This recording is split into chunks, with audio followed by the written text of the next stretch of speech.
Firma esto esta noche, Elena. Mañana ya no tendrás sitio en esta casa. Sergio Aranda dejó los papeles del divorcio junto al plato de su esposa, delante de 12 familiares, 2 camareros y la mujer de 34 años que llevaba meses entrando en su vida por la puerta de atrás. Elena Márquez miró la carpeta, luego miró a Alba Requena, sentada a la derecha de doña Victoria, como si aquel lugar le perteneciera desde siempre.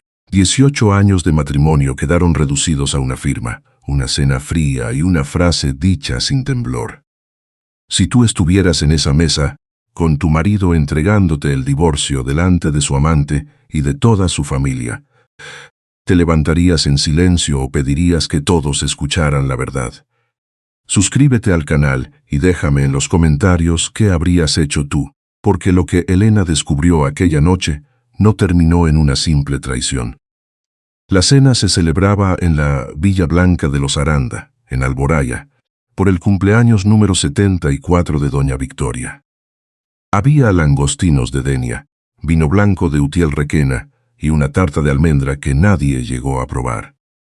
Sergio habló con una calma casi administrativa. Le ofrecía a Elena un piso alquilado durante 12 meses en las afueras de Valencia y una ayuda mensual de 2.000 euros, como si estuviera cerrando la salida de una empleada incómoda. Doña Victoria no miró a su nuera. Solo acomodó la servilleta sobre las rodillas y dijo que una mujer digna sabía retirarse sin manchar el apellido de una familia. Alba bajó la vista, pero su sonrisa apareció apenas un segundo, suficiente para que Elena entendiera que aquello no era improvisado. Entonces Elena vio el detalle que nadie más parecía notar. Sobre la mesa, junto al vino de Sergio, estaba la vieja llave de cobre de la villa. No solía estar allí. Pertenecía al despacho privado de doña Victoria, donde se guardaban documentos que Elena no tocaba desde 2014. Elena respiró despacio, apoyó la mano sobre la carpeta del divorcio y dijo sin levantar la voz: «Antes de echarme de esta casa, Sergio, quizá deberías preguntarle a tu madre por qué esa llave aparece en mi expediente patrimonial». El silencio cayó de golpe. Sergio frunció el ceño. Alba dejó de sonreír. Y doña Victoria, por primera vez en toda la noche, apartó los ojos de Elena demasiado deprisa. Sergio fue el primero en romper el silencio. «No empieces con insinuaciones, Elena. Si tienes algo que decir, dilo claro». Elena no respondió enseguida. Miró la vieja llave de cobre sobre la mesa, luego miró a doña Victoria.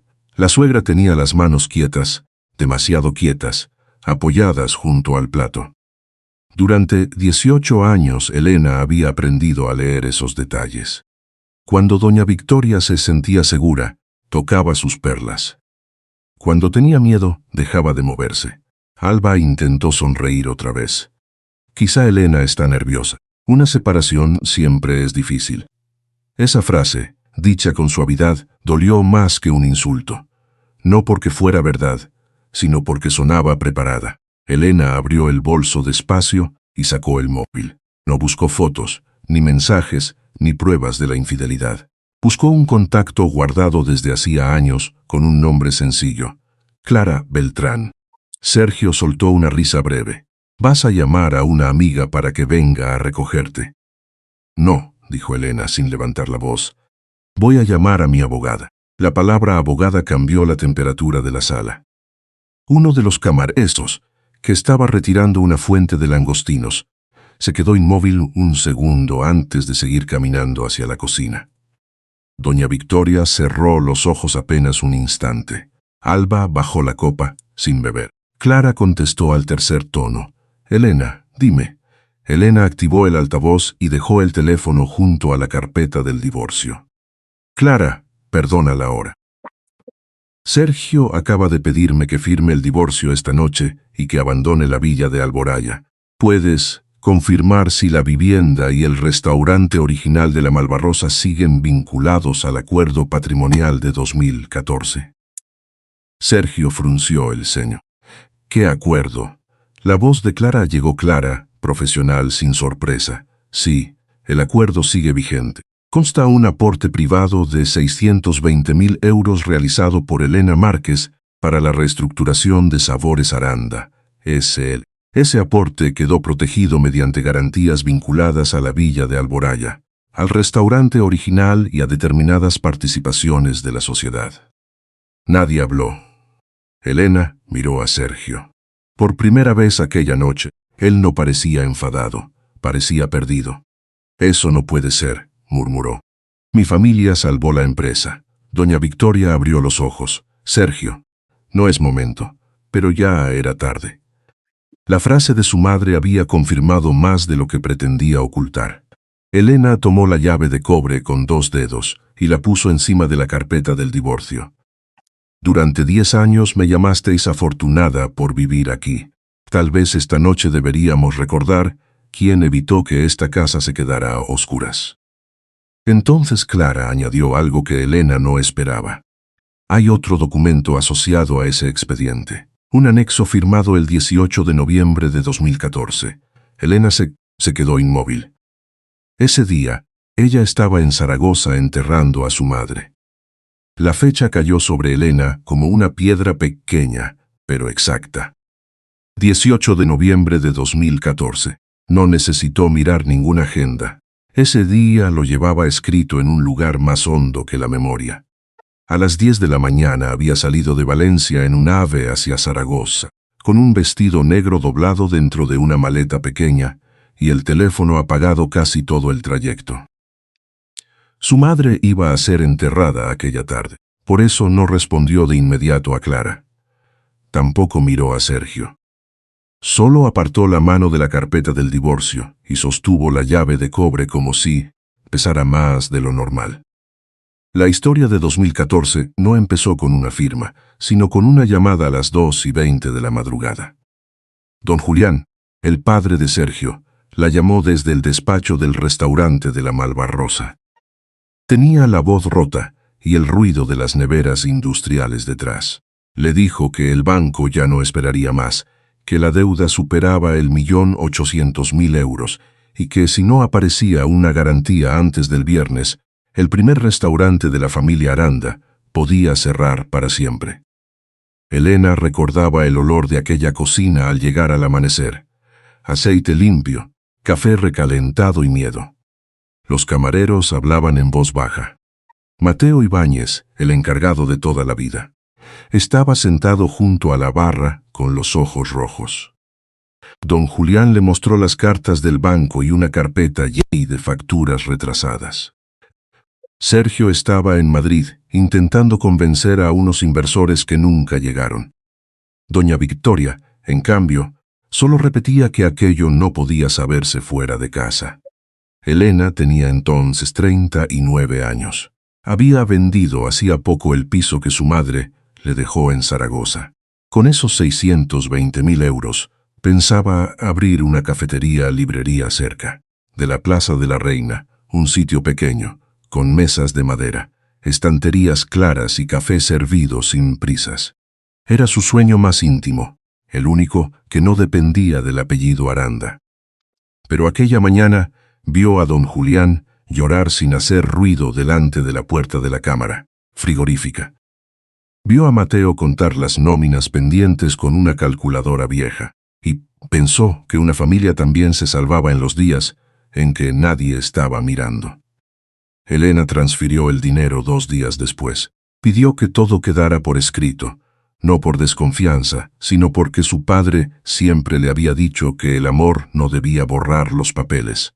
Don Julián le prometió que nadie olvidaría lo que había hecho. Durante unos meses así fue. Luego el restaurante volvió a llenarse. Sergio regresó de Madrid hablando de estrategia. La prensa local escribió que la nueva generación Aranda había resistido la crisis. Doña Victoria empezó a presentar la recuperación como una victoria de su hijo. Elena no corrigió a nadie, primero por delicadeza, después por cansancio, al final porque cada silencio hacía más difícil decir la verdad, sin parecer resentida. Pero ahora, en aquella mesa de cumpleaños, Clara acababa de pronunciar una fecha imposible. Elena levantó la mirada hacia doña Victoria. El 18 de noviembre yo estaba enterrando a mi madre. La suegra no respondió. Solo acercó la mano a sus perlas y esta vez sí las tocó. Sergio vio el gesto. Y por primera vez pareció entender que el divorcio no era el peligro. El peligro estaba en un documento que tal vez nadie debía haber encontrado. Clara no continuó hablando por teléfono. Al otro lado de la línea, su silencio fue suficiente para que Elena entendiera que el anexo no era un error pequeño. Sergio pidió ver el documento, pero Elena no se lo entregó. No todavía.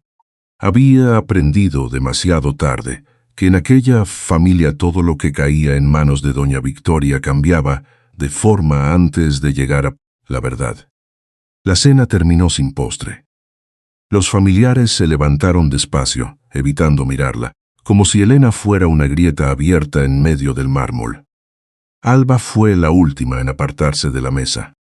Antes de salir, recogió la servilleta que había usado y la dejó doblada con cuidado junto al plato de Sergio. Fue un gesto mínimo, doméstico, casi íntimo. Elena lo vio. Sergio también, pero no dijo nada. A la mañana siguiente, doña Victoria llamó a Elena al despacho de la villa. No le ofreció café. Sobre la mesa había una carpeta nueva, distinta de la que Sergio había llevado a la cena. Dentro venían las condiciones: 180.000 euros, un piso alquilado durante 12 meses en las afueras de Valencia y una cláusula de silencio sobre cualquier asunto relacionado con 2014. «Es una salida digna», dijo doña Victoria. Elena leyó la primera página sin sentarse. «No es una salida, es una compra». La suegra entrecerró los ojos. En su rostro no había rabia abierta, sino algo más frío, cálculo. Le dijo que remover papeles antiguos podía dañar a muchos empleados, que el apellido Aranda no debía verse arrastrado por una mujer herida. Usó la palabra herida como quien coloca una etiqueta sobre una caja antes de guardarla en un trastero. Ese mismo día, Alba apareció en la Marina Azul, el restaurante más visible del grupo. No entró como visitante. Entró con una tablet, una libreta blanca y el perfume caro de quien ya se cree parte del lugar. Saludó a los camareros por su nombre. Corrigió la colocación de unas flores en recepción y pidió hablar con el equipo de comunicación sobre la nueva etapa de Sabores Aranda. Mateo Ibáñez, el encargado antiguo, la observó desde la barra. No dijo nada, pero cuando Alba pidió revisar las fotografías históricas del restaurante, él cerró el álbum de cuero con calma. «Eso lo guardaba don Julián», dijo. Alba sonrió. «Entonces habrá que actualizarlo». Por la tarde, Elena fue a recoger unos documentos al despacho de Sergio. Desde el pasillo escuchó la voz de Alba, suave y segura.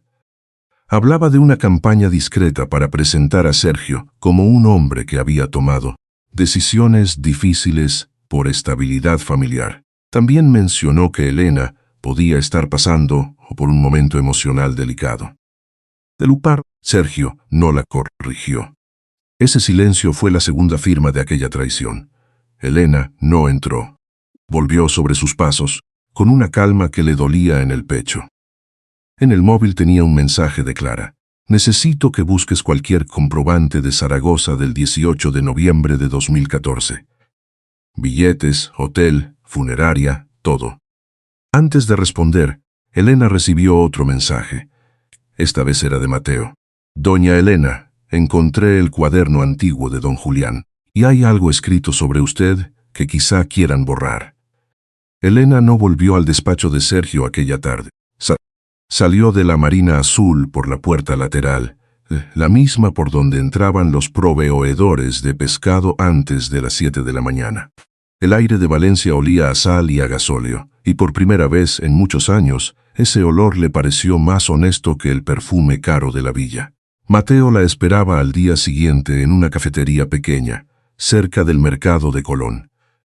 Había elegido una mesa al fondo, lejos de los ventanales, con un café solo ya frío entre las manos.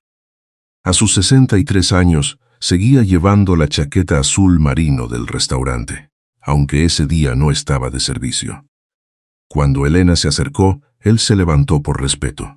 Doña Elena, perdone que la cite así. No me pida perdón por decir la verdad, Mateo.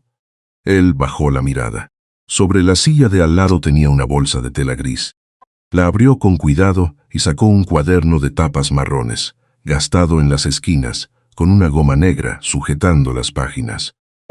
Elena lo reconoció antes de tocarlo. Don Julián lo llevaba siempre en el bolsillo del delantal cuando aún bajaba a la cocina cada mañana. Mateo empujó el cuaderno hacia ella. Lo encontré en el archivo viejo, detrás de unas cajas de manteles. No sé quién lo puso allí, pero alguien quiso que no apareciera. Elena abrió las primeras páginas. Había anotaciones de reservas, pagos a proveedores, pequeños recordatorios escritos con la letra firme de don Julián. Entonces Mateo señaló una página marcada con una servilleta doblada. La fecha era de octubre de 2014. Elena leyó despacio. Entrada recibida de Elena Márquez. 620.000 euros. No olvidar jamás quién mantuvo abierta esta puerta. La frase la dejó sin aire. No era un contrato, no era una cláusula fría. Era la voz de un hombre muerto recordando una verdad que todos los vivos habían intentado borrar. Mateo se frotó las manos. Don Julián me dijo esa noche que usted había salvado más que un restaurante. Salvó los puestos de 38 familias. Yo tenía que haber hablado antes. Elena cerró el cuaderno un momento. Usted también tenía miedo. Mateo asintió. Y esa honestidad, sencilla y tardía, le dolió menos que las excusas de los Aranda. Antes de marcharse, él le entregó otro sobre. Dentro había 3 correos impresos. Alba había escrito a un consultor de marca de Madrid hablando de una campaña para presentar a Sergio como un empresario que iniciaba una etapa limpia tras una separación compleja.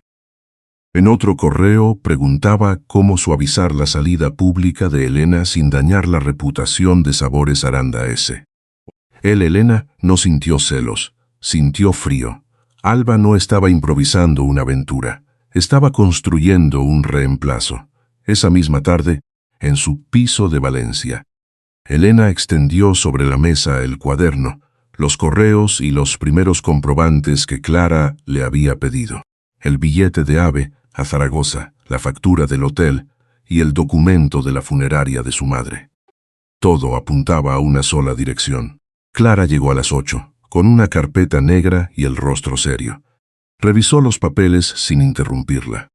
Luego sacó una copia del anexo firmado el 18 de noviembre de 2014 y lo colocó junto al billete de tren. Elena, dijo al fin, si este documento se usó para mover garantías sin tu consentimiento, ya no hablamos solo de divorcio. Elena miró la firma. Parecía la suya, pero algo en la inclinación de la M estaba mal. Demasiado rígida, demasiado imitada. Entonces Clara señaló la esquina inferior del anexo.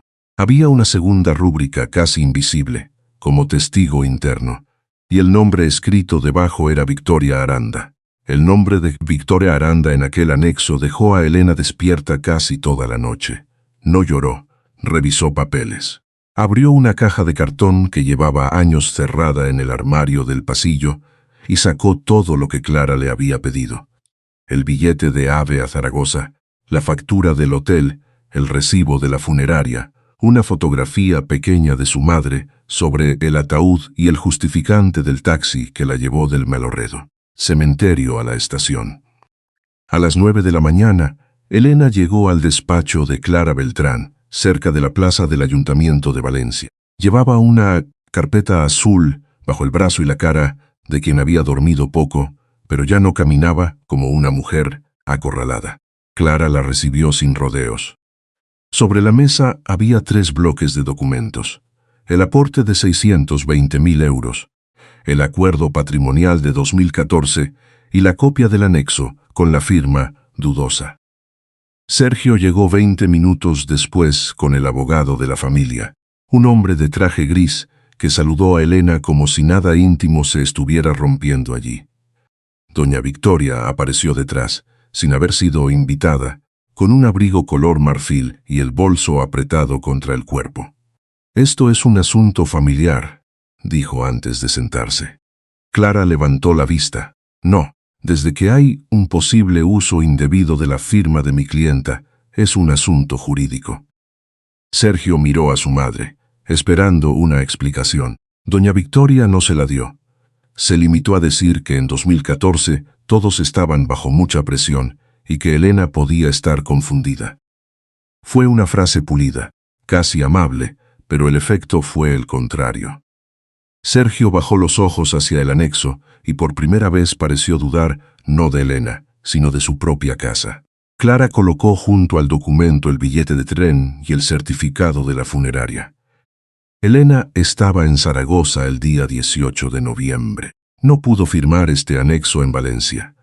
Si alguien sostiene lo contrario, tendrá que explicarlo con pruebas. El abogado de los Aranda pidió tiempo para revisar. Doña Victoria sonrió con una calma demasiado ensayada. «Conviene no destruir una empresa por un malentendido». Elena respondió sin alzar la voz. «Un malentendido no imita una firma». La reunión terminó sin acuerdo. Pero al salir a la calle, Elena entendió que el problema ya no cabía en una mesa de abogados. Su móvil empezó a vibrar con llamadas perdidas de dos antiguos proveedores, de una prima de Sergio y de Mateo. Luego llegó el enlace. Un portal local de Valencia había publicado una nota breve, sin nombres completos, pero con suficientes detalles para que cualquiera del sector supiera de quién hablaba. Decía que la esposa de un empresario hostelero estaba intentando bloquear la separación usando antiguos papeles económicos, movida por celos y resentimiento. Elena leyó la nota dentro de un taxi parado frente a un semáforo en la calle Colón. No, sintió vergüenza, sintió una claridad fría. La palabra resentimiento estaba allí para borrar la palabra aporte, la palabra celos para borrar la palabra firma. Mateo la llamó desde la Marina Azul. Detrás de su voz se oía el ruido de platos y de una cafetera. «Doña Elena, los empleados están preguntando. Algunos proveedores han llamado. No saben si habrá pagos esta semana». Ese fue el golpe que la hizo cerrar los ojos. No quería que la pagaran camareros, cocineros y limpiadoras por los pecados de una familia que usaba el apellido como escudo. Esa tarde, Elena volvió al despacho de Clara. No fue a pedir venganza, fue a ordenar la verdad. «Quiero una notificación de preservación de documentos», dijo, «y una auditoría independiente sobre Sabores Aranda S.L. desde 2014. Clara la miró con seriedad. «Eso puede abrirlo todo, Elena. También lo que ellos todavía no saben que tenemos». Elena apoyó la carpeta azul sobre la mesa. «Entonces que se abra. Pero sin espectáculo. Si intentan hundirme con rumores, yo responderé con pruebas». Clara asintió y empezó a redactar. Mientras tanto, el móvil de Elena recibió un mensaje de un número desconocido. Si sigues con la auditoría, la firma no será lo único que salga a la luz». Elena no respondió al mensaje desconocido. Lo fotografió, lo envió a Clara y apagó la pantalla. Había aprendido que algunas amenazas no buscaban detenerte, de verdad, solo hacerte temblar antes de entrar por la puerta correcta. La reunión extraordinaria se celebró 2 días después, en el salón privado de la Marina Azul. No fue casualidad. Clara eligió aquel lugar porque allí había empezado todo, entre mesas de mantel blanco, fotografías antiguas de pescadores valencianos y una pared donde todavía colgaba el retrato de don Julián abriendo el restaurante en 1989. Elena llegó con un traje color marfil y una carpeta azul. No llevaba joyas grandes. No necesitaba parecer poderosa. Bastaba con no parecer asustada. Sergio ya estaba allí, de pie, junto a la ventana, con el rostro cansado y la chaqueta mal abrochada. Doña Victoria ocupaba la cabecera de la mesa como si aún pudiera convertir la reunión en una comida familiar. Alba se sentó a su izquierda, con una libreta nueva y un bolígrafo dorado. Pero las manos le temblaban lo suficiente para manchar la primera página. Clara abrió la carpeta sin ceremonia. Estamos aquí por 3 asuntos: el aporte privado de Elena Márquez, el anexo firmado el 18 de noviembre de 2014 y la campaña de descrédito publicada esta semana. El abogado de los Aranda intentó pedir prudencia. Clara colocó sobre la mesa el billete de AVE a Zaragoza, el certificado de la funeraria, la factura del hotel y la copia del anexo. Después añadió el cuaderno de don Julián, abierto en la página marcada por Mateo. Nadie habló cuando leyó la frase escrita por el viejo fundador: no olvidar jamás quién mantuvo abierta esta puerta.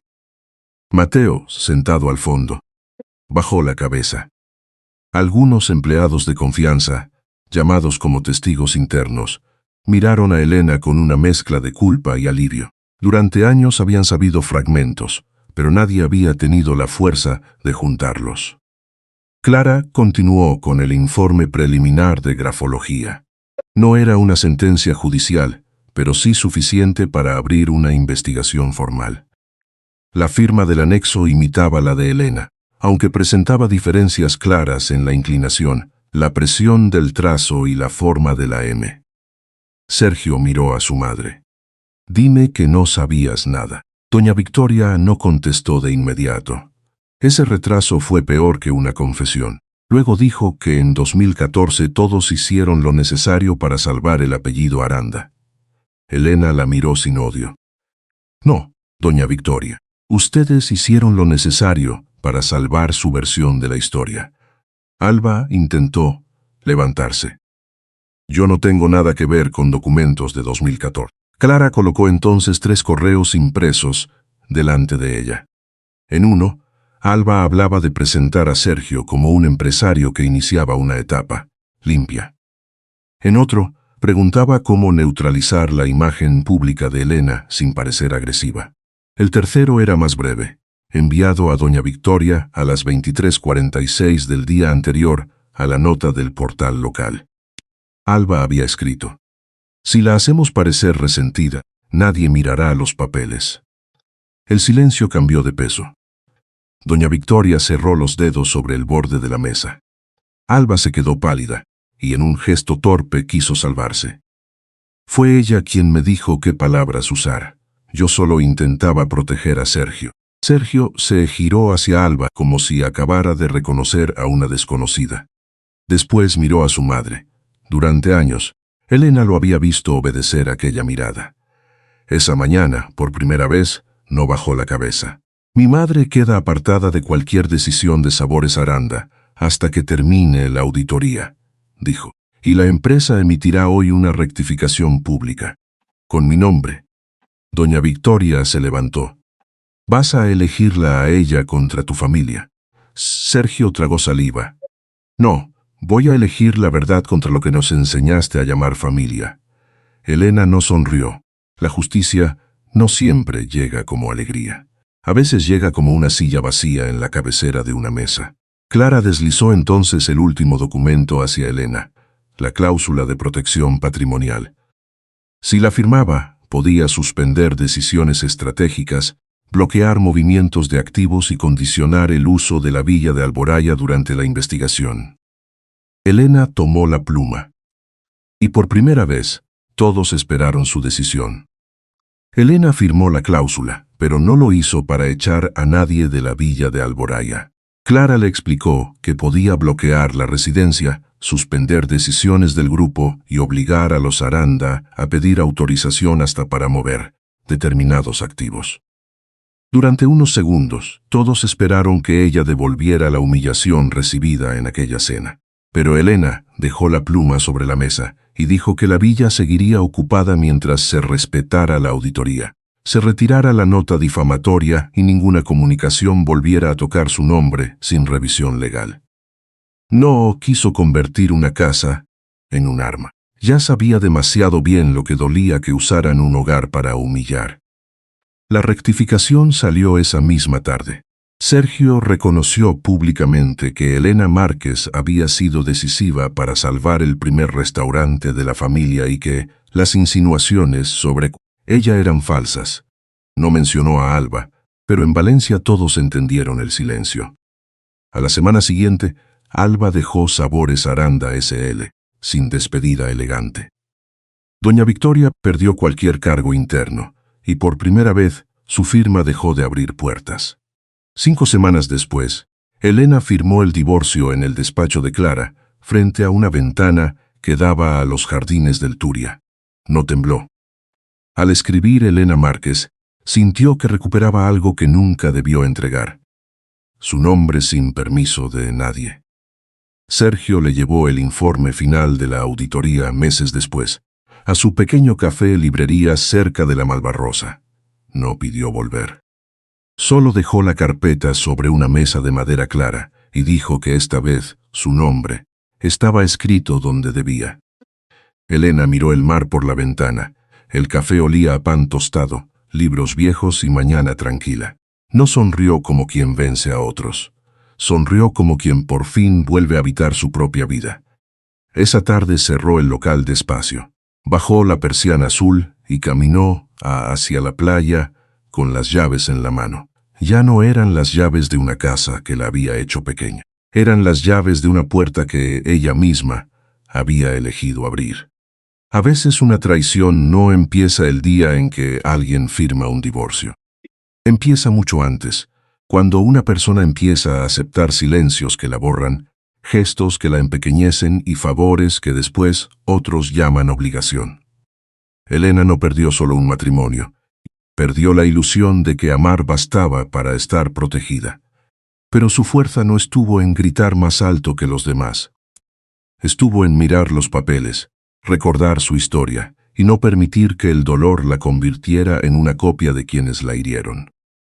Esa es una forma profunda de dignidad, defenderse sin ensuciarse el alma. Confiar es hermoso, pero confiar no significa cerrar los ojos.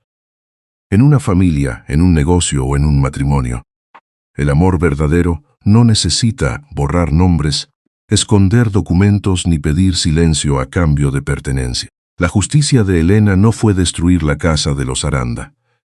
Fue dejar claro que ninguna casa merece la vida de una mujer. Y que, cuando alguien intenta expulsarte de tu propio valor, a veces la victoria más grande es salir caminando, con tu nombre intacto y la paz por delante. La paz por delante. La paz por delante.